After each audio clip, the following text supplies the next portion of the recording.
Hello, everybody. Meteorologist Hutch Johnson with a look at our wild weather across the nation. First and foremost, we have some significant rains taking place, moving from the Gulf of Mexico and Texas right up into the, northeastern United States, where we have mixed precipitation.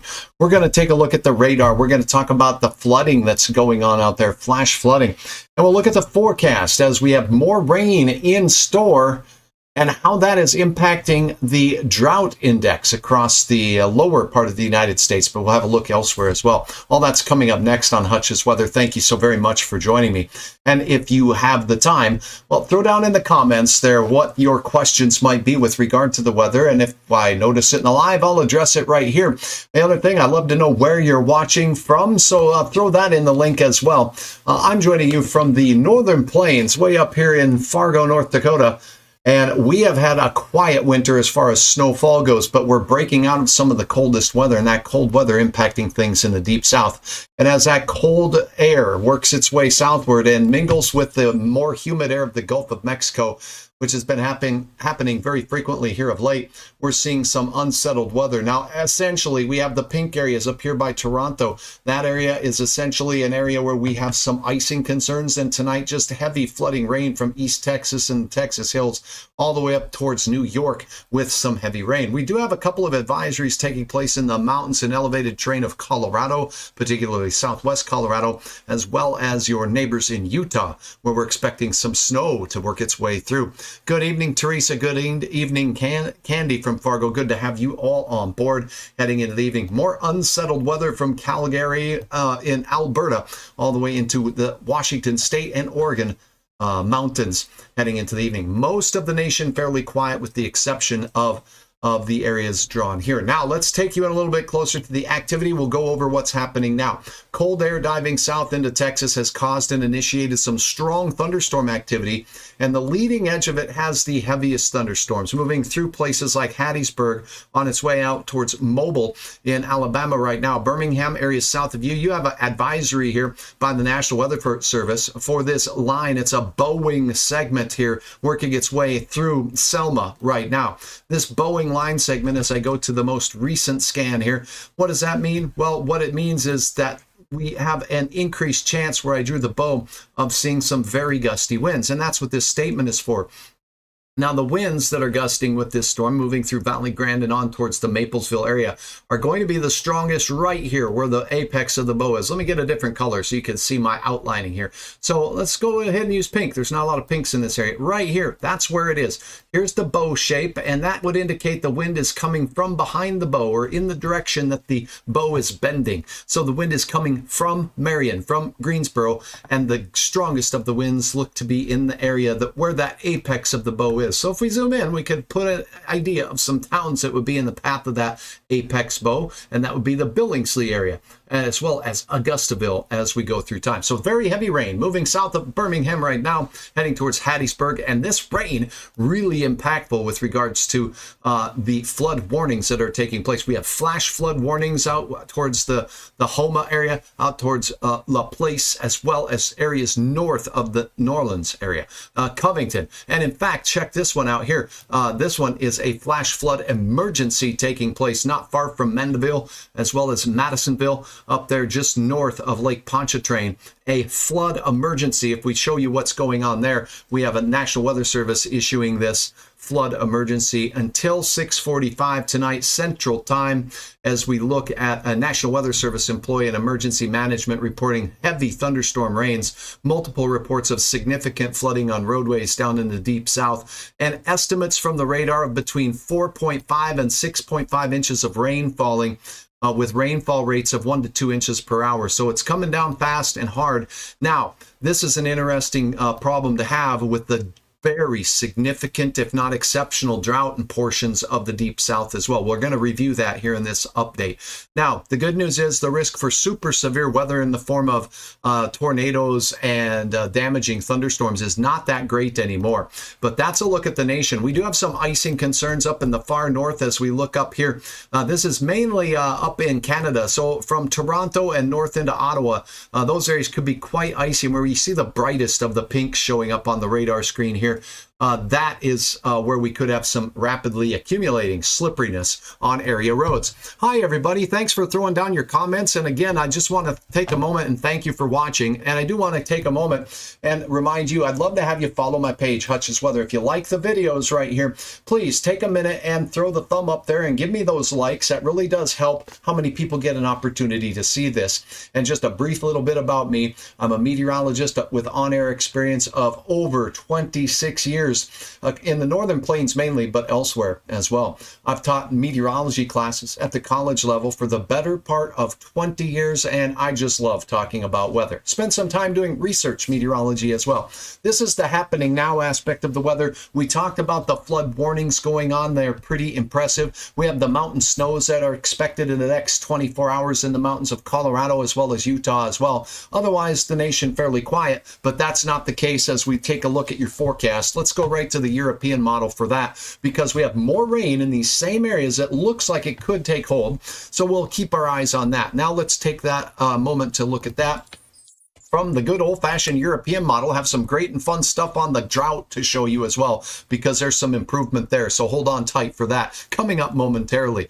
First thing you're going to notice on this as we head into the evening hours here, and the time stamp should be at the top here for you, although it's in Greenwich Mean Time. You see that's frame is valid on Thursday, the 2024, on the 25th. This is Wednesday night, 6 o'clock. That's about now as we head into the evening hour. Showers will exit off the east, but look at this. Another round working its way into parts of Louisiana as forecast by this model as we head into the nighttime hours. The L you see stapled in Louisiana is that. That's another round of overnight and into the morning showers and thunderstorms. Again, not expecting widespread severe with this, but it's going to bring another bout with heavy rain that will move through the same areas impacted today. There's your mountain snows, western Colorado. We're talking about areas off in the distance there in Utah as well. Those will be light but persistent snow showers in the elevated terrain. Now the rain moves off fairly quickly. That's a good sign as we head into the Thursday night time frame, so it will not last all day in the deep south. You're going to get your break as the rain will push up into places of the Ohio River Valley into Indiana, and then we're going to push that rain all the way up into the southern Great Lakes, Lake Michigan, and heading out towards Ontario and Erie as well as we go through the day into Thursday and Friday. Look at this now as we set this in motion. Here goes another organized system that begins to develop on the weekend. Same place, same song, same dance, and the European model showing a chance for some sneaky snow showers on the north side of that system as some cold air dabbles with that. Now, this is a long ways out, and I always want to throw out that caution as a meteorologist. The farther out in time that we get with these particular models, well, our chances of them actually coming to fruition with that precise path and that precise impact in the location that you saw, not the greatest, but it's something to keep your eyes on. More rain. Now, what kind of impact is all of this rain having, as we've seen on the drought index? And there's some pretty interesting stuff to show you here as we move our way through. And I'm going to load that up right now over on this other screen, and we're going to take a look at the change in the drought index from my friends at the Drought Monitor. So to do that, we'll load this page up right here. If you just bear with me for one moment, we'll put this up over on the other side. All right, let's see. Here we go. Okay, so I might have to shift this around just a little bit so you can see it better. Now, first and foremost, I want to kind of go over these color tables here. Where you see this dark maroon color, that is exceptional drought. And a good percentage of the nation, as we closed out the fall season, was an exceptional drought. And I want to highlight those areas so you can see. So let's take a look at this while I slide this up so you can see the United States. Not much of a problem in Alaska as we went into the fall season and winter, but there was in Hawaii, with some milder drought conditions to some strong drought conditions where you see the orange colors. Now, in the lower 48, look at the impacts here in the deep south. Louisiana, parts of the Mississippi area, southern Mississippi, Jackson, and Point South. Look at how much of Texas, basically the eastern one half, was either in the red or the maroon colors. And again, the red is extreme drought, the maroon is exceptional drought. Now, we had drought conditions that were terrible across most of Iowa area, as well as Nebraska and the desert Southwest, Arizona, very dry, and much of, New Mexico as well. As we look up in the Pacific Northwest, they had problems, but you know how wet the winter has been.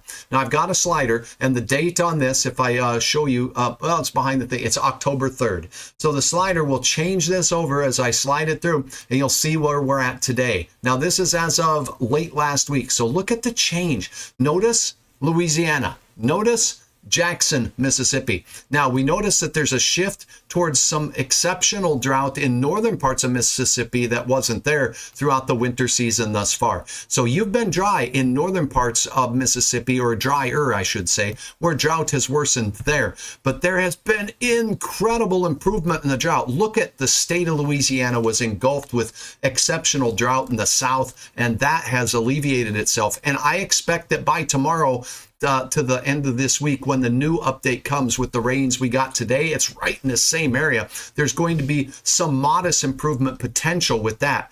Notice the change in Iowa. For viewers out there, there was some exceptional drought in the eastern portion of Iowa. That has now moderated just a little bit. Now, Nebraska, Sioux Falls, South Dakota, those areas quite dry heading into the late fall time frame, and there's improvement there. Look down this line from eastern Nebraska all the way through Kansas and down into Texas. Watch what changes. Wow, a real decrease in the aerial coverage of the reds. The exceptional drought in this deep maroon red gone in the Central Plains, and most of Texas noticing incredible differences there as we headed through the central part of the state. And in the desert Southwest, they've had a few showers and storms work their way through, but you notice in extreme southern portions of New Mexico, we continue with some exceptional drought there, but there was some improvement that did take place for the northern portion of New Mexico. And there's been some real good moisture taking place in the northeastern quadrant of the state in the elevated terrain there. Now, as we, let's slide this up just a little bit so we can see the Pacific Northwest. This is the drought conditions in fall. Let's carry it through till today, and boom, gone. Very wet. So we do still have some in the yellow, it's abnormally dry conditions or some moderate drought taking place in the mountains of western Montana, but it's been a very active pattern. Very little change up where we are here in the Dakotas. We did see a shrinkage of the orange area from fall till now. That's severe drought, but we have had a very dry winter in the northern plains. I'm going to review for your questions right here, and I do want to take a moment and thank you for checking out my page right here on YouTube.